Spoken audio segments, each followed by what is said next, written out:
ओम नमः शिवाय गुरवे सच्चिदानंदमूर्तये निष्प्रपंचाय शांताय निरालंबाय तेजसे। हरिओम प्रभु जी। आज के इस अध्यात्म परिषद में आप सबका स्वागत है।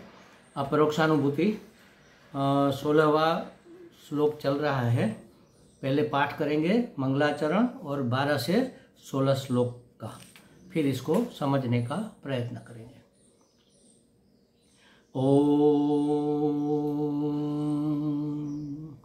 श्रीहरिं परमानंदम उपदेष्टारमीश्वरं व्यापकं सर्वलोकानां कारणं तं नमाम्यहम्। कोऽहं कथमिदं जातं को वै कर्तास्य विद्यते उपादानं किमस्तिह विचारसोऽयमीदृशः। नाहं भूतगणो देहः नाहं चाक्षगणस्तथा एतद्विलक्षणः कश्चिद् विचारसोऽयमीदृशः। अज्ञानप्रभवं सर्वं ज्ञानेन प्रविलीयते संकल्पो विविधः कर्ता विचारसोऽयमीदृशः।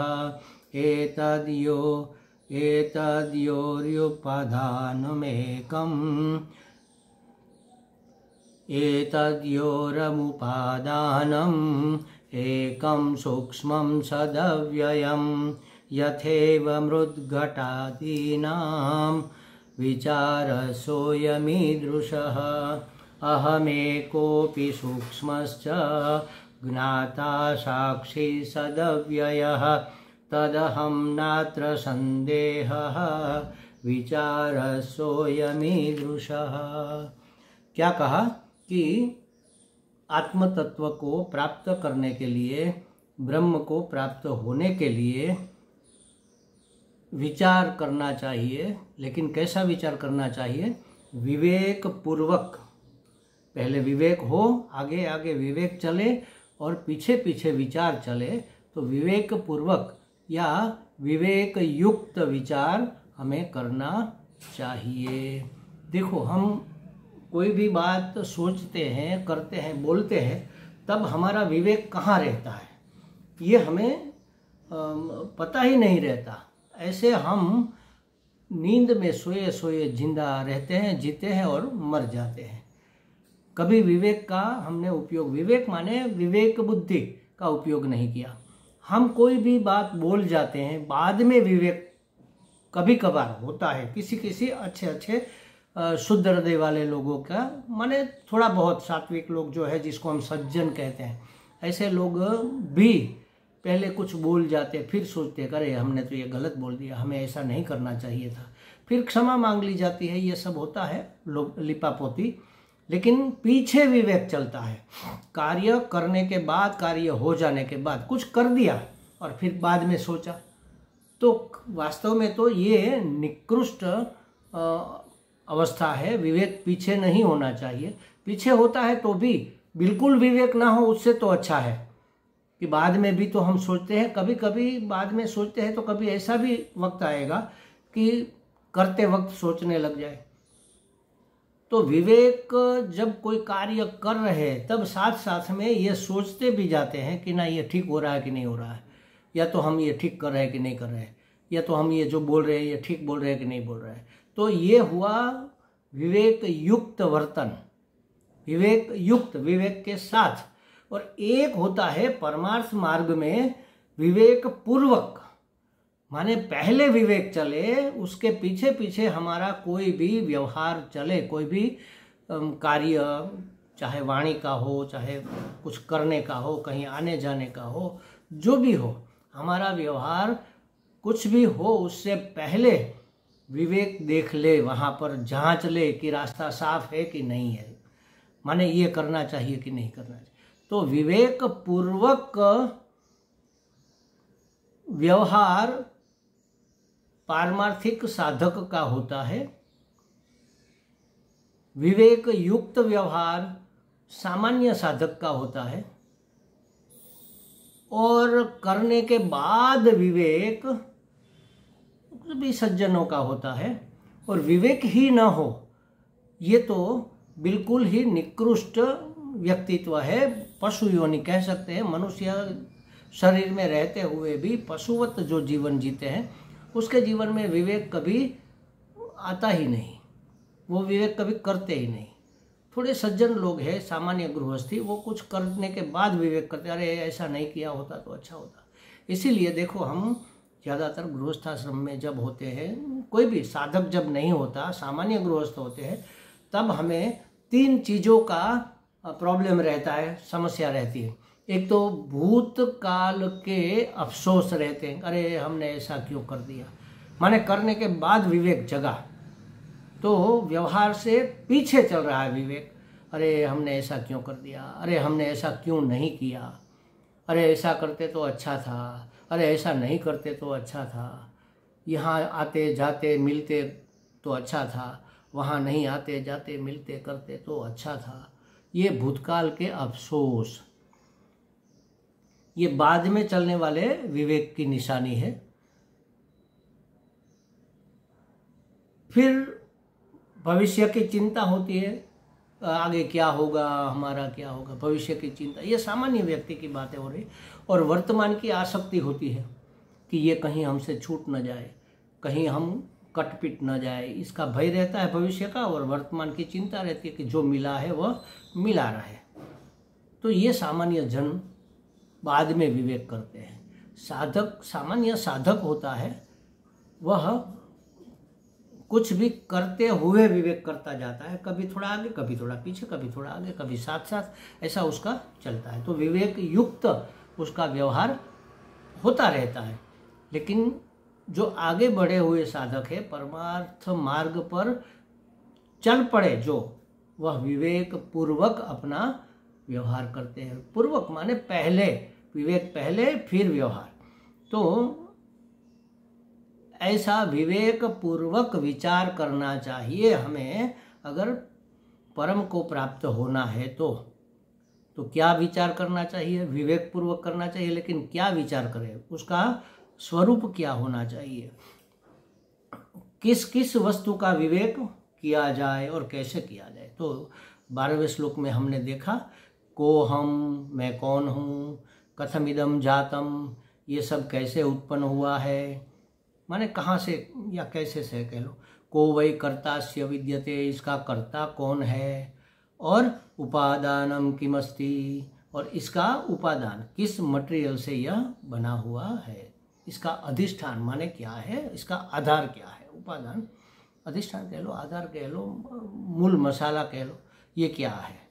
इस 4 प्रकार के विचार करने चाहिए। तो मैं कौन हूँ इसका विचार किया 13वें श्लोक में, 14वें श्लोक में, फिर आगे इसके जगत के बारे में विचार किया, फिर इसके उपादान के बारे में विचार किया, और अब 16वें श्लोक में सभी विचारों का, 15वें श्लोक में उपादान का विचार किया, और 16वें श्लोक में इतना विचार करने के बाद जो निश्चय हुआ उसको दृढ़ करने के लिए, जो हमने विवेक पूर्वक विचार करके जो निश्चय किया, निश्चय ऐसा विवेक पूर्वक विचार करके निश्चय करने का नाम ही ज्ञान है।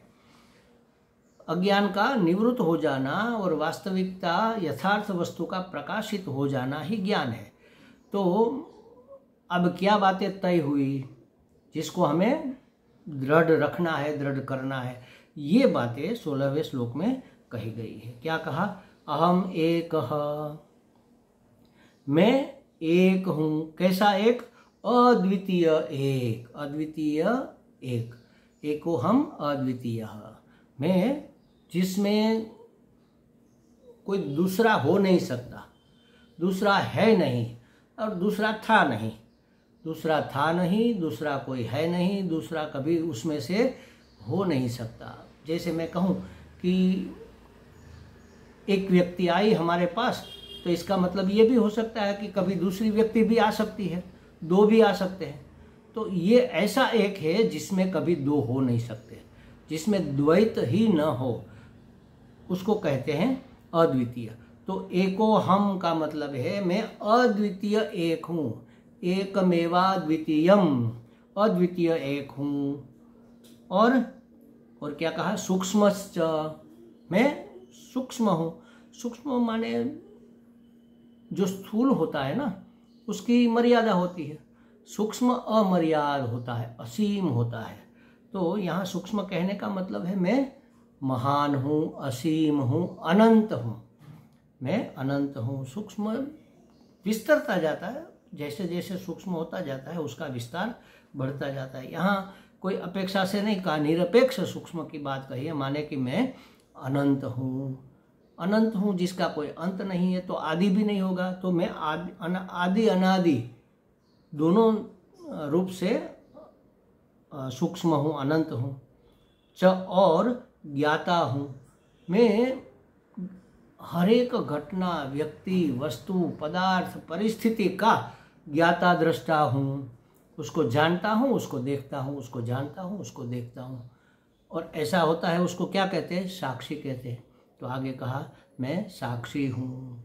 और कैसा साक्षी हूँ, आज हूँ, कल नहीं हूँ, परसों हूँ, फिर नहीं हूँ, ऐसा नहीं, कंटिन्यू सतत मैं इसका साक्षी हूँ। सत स्वरूप, सत उसी को कहते हैं जो तीनों काल में रहता है। त्रिकाल अबाधित सत, जो पहले भी था, आज भी है, कल भी रहेगा, उसको कहते हैं सत। तो मैं कैसा हूँ, सत स्वरूप हूँ। सत अव्यय, अव्यय उसी को कहते हैं जो सत होता है। अव्यय माने जिसका व्यय नहीं होता, जिसका क्षय नहीं होता, और दूसरा जिसके कोई अवयव भी नहीं होते, पार्ट नहीं होते। अगर अवयव है, किसी कोई चक्र लिया, कोई दाती ली, कोई बोल्ट लिया, कोई नट ली, कोई स्क्रू लिया, सबको मिलाकर एक खिलौना बना दिया, तो ये सब उसके अवयव हुए। जो मिला हुआ संघात है, वह जो संयुक्त हुआ है, वह विभक्त भी हो सकता है, धीरे धीरे धीरे वह मिट भी जाएगा। तो इसमें कोई अवयव भी नहीं है और अव्यय भी नहीं है, उसमें कोई व्यय भी नहीं होता, क्योंकि उसके कोई अवयव नहीं है। उसकी कोई कला, जिसको कहते हैं ना, षोडश कला पुरुषः, कला माने अवयव, अवयव भी उसके नहीं है, इसलिए वह सत स्वरूप है। वह माने मैं माने आत्मा। तो अहम, अहम माने मैं, अहम एकः अपि सूक्ष्मः अपि ज्ञाता, सब में अहम लगता है। जैसे अहम एकः, अहम सूक्ष्मः, अहम ज्ञाता, अहम साक्षी, अहम सत्स्वरूपः, अहम अव्ययः, तदहम नात्र संदेह। इतना हमने चिंतन किया 12, 13, 14, 15वें श्लोक में सभी चीज़ों का, मैं कौन हूँ इसका चिंतन किया, ये जगत कहाँ से आया, कैसे हुआ, इसका चिंतन किया, इसका बनाने वाला कौन है, माने निमित्त कारण कौन है, ये भी चिंतन किया, इसका उपादान कारण कौन है, निमित्तोपादान कारण का विचार किया।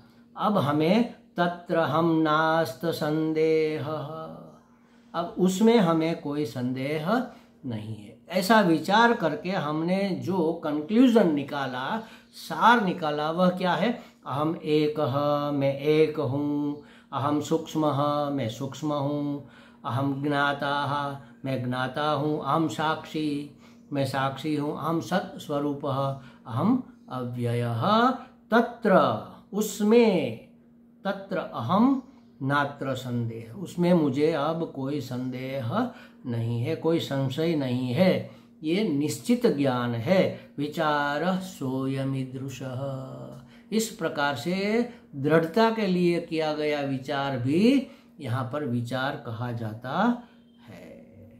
मैं आत्मा ब्रह्म की तरह सजातीय विजातीय स्वगत भेद से रहित एक हूँ। एक हूँ जो कहा ना, तो उसमें 3 बातें आती है। एक नहीं है तो क्या होगा, 3 प्रकार के भेद हो सकते हैं। एक तो सजातीय भेद, मेरे जैसा कोई दूसरा, तो आत्मा तो एक है, उसके जैसा कोई दूसरा है नहीं। जैसे एक पेड़, दूसरा पेड़, तीसरा पेड़, एक आम का, एक नीम का, एक बरगद का, तो पेड़ अलग अलग है, सब में भेद भी है, उसकी जाति के पेड़ जाति के अलग अलग भेद है उसमें, सब अलग अलग, सब है तो पेड़ ही, लेकिन उसमें फर्क है, एक नीम का है, एक आम का है, एक बरगद का है, और भी कोई एक बबूल का है, ऐसे ऐसे। तो पेड़ जाति के कई भेद, सजातीय भेद। अच्छा, विजातीय भेद, तो एक पेड़ है और एक पत्थर है, दोनों एक जाति के नहीं है। एक गाय है और एक कौवा है, माने एक पशु है और एक पक्षी है, उसकी जाति पशु है, उसकी जाति पक्षी है। तो ये विजातीय भेद हुआ, उसकी जाति का ही नहीं, दूसरी जाति का ये पहला भेद, अपनी ही जाति में दूसरा, ये दूसरा भेद। और सजातीय भेद, विजातीय भेद, स्वगत भेद, अपने आप में भी भेद। जैसे पेड़ है तो पेड़ के कई अंग होते हैं ना, पेड़ का मूल, पेड़ का तना, पेड़ की डालियां, पेड़ की टहनियां, पेड़ के पत्ते, पेड़ के फूल, पेड़ के फल, तो ये सब डिफरेंट है, अलग अलग है, विविध प्रकार के। तो अपने आप में भी फर्क होता है ना। तो सजातीय भेद, जैसे ये शरीर है तो ये हाथ है, राइट हैंड है, ये लेफ्ट हैंड है, ये आँख है, ये नाक है, ये कान है, ये मुख है, ये चेहरा है, ये कंधे है, ये पेट है, ये पाँव है, उसमें भी डिफरेंस अंगों का रहता है। तो आत्मा में कोई अंग अव्यय है, उसमें अवयव ही नहीं है, अवयव रहित है, तो फिर उसमें अंग कहाँ होंगे? अवयव माने अंग। तो सजातीय, विजातीय और स्वगत भेद भी नहीं है। ऐसा मैं एक हूँ। एक को हम कहा का मतलब यही हुआ कि सजातीय, विजातीय, स्वगत भेद रहित एक। और ऐसा एक जो अद्वितीय, माने दूसरा था नहीं, दूसरा है नहीं, दूसरा हो नहीं सकता, ऐसा एकमेवाद्वितीयम स्वगत, सजातीय, विजातीय, भेद रहित अहम। एक अद्वितीय, सजातीय, विजातीय, स्वगत, भेद रहित अहम, ऐसा मैं हूँ। मैं माने आत्मा, आत्मा ऐसा है। तो आत्मा ही आत्मा है, ऐसा कब हो सकता है? कोई भेद ही नहीं है। विजातीय भेद, जैसे हमने कहा कि एक आत्मा है, एक अनात्मा है, तो ये विजातीय भेद तो हो गया ना। तो ये शुरुआत की बात है साधक की। जब ज्ञान हो जाता है तब अनात्मा जैसी कोई चीज ही नहीं रहती ना। आत्मा के ऊपर दिख रहा ये विवर्त है, जैसे रज्जू और रज्जू में दिखने वाले सांप। तो रज्जू अलग है, सांप अलग है, विजातीय भेद तो लगता है, लेकिन ये भेद वास्तविक नहीं है, क्योंकि सांप तो है ही नहीं, सांप का तो भ्रम मात्र है, वास्तव में सांप नहीं है, वास्तव में तो रज्जू एकमात्र है। तो उसी तरह आत्मा ही आत्मा है, आत्मा के सिवा दूसरा कुछ है ही नहीं। उसी आत्मा अधिष्ठान के ऊपर ये पूरा जगत, पूरी सृष्टि भासमान हो रही है। उसी परमात्मा स्त्री के रूप में भासमान हो रहा है, वही परमात्मा पुरुष के रूप में भासमान हो रहा है, वही परमात्मा पशु पक्षी के रूप में भासमान हो रहा है, वही परमात्मा कीट पतंग के रूप में भासमान हो रहा है, वही परमात्मा पत्थर पानी के रूप में अभिव्यक्त हो रहा है, वही परमात्मा नदी, तालाब, बादल, पर्वत, जो भी हमें भासमान हो, कुर्सी, टेबल, सजीव, निर्जीव, सब उसी परमात्मा का विवर्त है। माने अपने अज्ञानवश हुआ भ्रम मात्र है, वास्तव में दूसरा नहीं है। तो समझने के लिए पहले कहा जाता है आत्मा और अनात्मा। आत्मा माने अहम, अनात्मा माने इदम, इदम माने यह। तो यह और मैं, ये दोनों को मिलाकर हमने जीवत्व प्राप्त कर लिया। यह मैं हूँ, यह माने इदम और मैं माने अहम। इसको हमारे पूज्य स्वामी जी अनहोली वेडलॉक कहते हैं। जैसे किसी की शादी होती है ना, तो लिखते हैं ना कार्ड में, होली वेडलॉक, पवित्र गठबंधन। लेकिन यहाँ क्या हुआ? अपवित्र गठबंधन हो गया। अहम और इदम मिल गए। जो अहम होता है वह इदम कभी होता ही नहीं, और जो इदम होता है वह अहम हो नहीं सकता, क्योंकि ये भ्रमवश इदम दिख रहा है ना, ये तो विवर्त है। तो सांप दिख रहा है रज्जू पर, वास्तव में सांप है ही नहीं, तो सांप और रज्जू का गठबंधन कैसे हो जाए? तो यह मैं, यह माने यह शरीर को हमने मैं मान लिया, तो गठबंधन हो गया, अपवित्र गठबंधन। इसी का नाम है जीवात्मा। जो इसको मैं मान लिया तो उससे क्या हुआ, 3 चीजें हुई। यह मैं हूं तो परिचिनता तो हुई, लेकिन हम ये शरीर जन्मा है तो मरने वाला भी है, तो हम जन्म मृत्यु को प्राप्त होने वाले हो गए। यह मर्यादित है तो हम पराधीन हो गए। ये सुखी दुखी है तो हम सुखी दुखी हो गए। इसके शरीर संघात के जो धर्म है वो हमने अपने ऊपर ओढ़ लिए, क्योंकि यह मैं हो गया। तो यही जीवात्म भाव को निकाल कर जीवात्म भाव प्राप्त हुआ। फिर क्या हुआ, फिर हुआ कर्तृत्व आया, भोक्तृत्व आया, स्वामित्व आया। बस इसी को छोड़ने का नाम है मुक्ति। इसी से अलग हो जाना, माने इसको जान लेना कि यह ऐसा हो नहीं सकता, मैं ऐसा हूँ नहीं, इसी का नाम है ज्ञान। तो मैं ऐसा हूँ, अहम एक, ऐसा मैं एक। और कैसा हूँ, सूक्ष्म। एक ही है तो फिर सूक्ष्म ही होगा, क्योंकि सर्वत्र वही तो व्याप्त है। यहाँ वहाँ जहाँ जहाँ देखो, जानो सुनो स्पर्शो सूंघो चखो, वही का वही है। उस रूप में अभिव्यक्त हो रहा है, उस रूप में विवर्तित हो रहा है तो वही मैं ही मैं है, आत्मा ही आत्मा है। आत्मा ही आत्मा, हर जगह आत्मा ही आत्मा, हर समय आत्मा ही आत्मा, हर वस्तु के रूप में आत्मा ही आत्मा। इसलिए उसको कहा परम आत्मा। तो परमात्मा ही वास्तव में जीवात्मा है, जीवात्मा ही वास्तव में परमात्मा है। लेकिन अज्ञानवश हमने रज्जु में सांप देख लिया था अंधकार के कारण, उसी तरह अज्ञान रूपी अंधकार के कारण अपने आप को यह मैं मान लिया। फिर उसमें विशेषता लगाते गए, यह मैं हूँ कैसा, यह मैं विद्वान हूँ, मैं मूर्ख हूँ, मैं सुंदर हूँ, मैं कुरूप हूँ, मैं लंबा छोटा नाटा हूँ, मैं गृहस्थी हूँ, मैं सन्यासी हूँ, मैं पुरुष हूँ, मैं स्त्री हूँ, मैं पिता हूँ, मैं पुत्र हूँ। ये सब हमने विशेष एक एक एक एक पिच लगाते गए अपनी टोपी में और पूरा मुगट बना लिया। तो ऐसा मैं पहचानना मात्र, उसी का नाम है ज्ञान। तो 4 तरह से हमने मैं कौन हूँ, ये 12वें श्लोक में देखकर तय किया, फिक्स कर लिया, निश्चित कर लिया कि अहम एकमेवा द्वितीयम सजातीय विजातीय स्वगत भेद रहितः।